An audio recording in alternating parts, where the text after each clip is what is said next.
നമസ്കാരം. മലയാളി വാർത്ത പ്ലസിലേക്ക് സ്വാഗതം. ഇറാനും യുഎസും തമ്മിൽ അടുത്ത ഘട്ട ചർച്ച നേരിട്ടുണ്ടാകില്ല എന്ന സൂചന പുറത്തുവരികയാണ്. സമാധാന നിർദ്ദേശങ്ങൾ പാകിസ്ഥാൻ വഴി യുഎസിനെ അറിയിക്കാനാണ് സാധ്യത. ഇറാൻ വിദേശകാര്യമന്ത്രി അബ്ബാസ് അരഗച്ചി ഇസ്ലാമാബാദിൽ എത്തിയിട്ടുണ്ട്.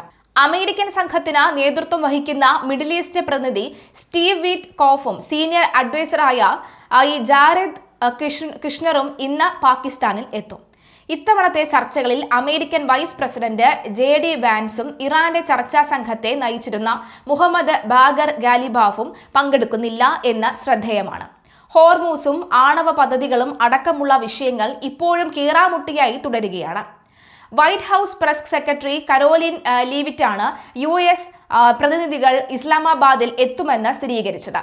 അമേരിക്കൻ പ്രസിഡന്റ് ട്രംപിന്റെ ആഹ്വാന പ്രകാരം ഇറാൻ പ്രതിനിധികൾ ചർച്ചയ്ക്ക് താൽപര്യം പ്രകടിപ്പിച്ചതിനെ തുടർന്നാണ് ഈ നീക്കമെന്ന് ലിവിറ്റ വ്യക്തമാക്കി.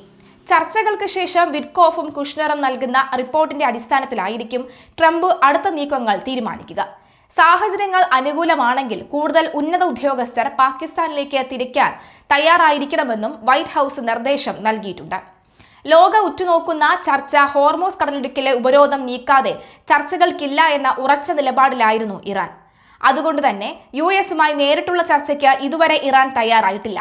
എന്നാൽ ഇറാന്റെ ആണവ പദ്ധതികൾ അവസാനിപ്പിക്കണമെന്നും കടലിടുക്കിലെ ഇറാന്റെ നിയന്ത്രണങ്ങൾ നീക്കണമെന്നും അമേരിക്ക ആവശ്യപ്പെടുന്നുണ്ട്. ഇരുപക്ഷവും തങ്ങളുടെ നിലപാടുകളിൽ ഉറച്ചു നിൽക്കുന്ന പശ്ചാത്തലത്തിൽ രണ്ടാം ഘട്ട ചർച്ചയ്ക്ക് അതീവ പ്രാധാന്യമുണ്ട്. അതേസമയം ധൃതിപ്പെട്ട് ഒരു കരാറിലെത്താൻ അമേരിക്ക ആഗ്രഹിക്കുന്നില്ല എന്ന് പ്രതിരോധ സെക്രട്ടറി പീറ്റ് ഹെഗ്സെത്ത് വ്യക്തമാക്കി.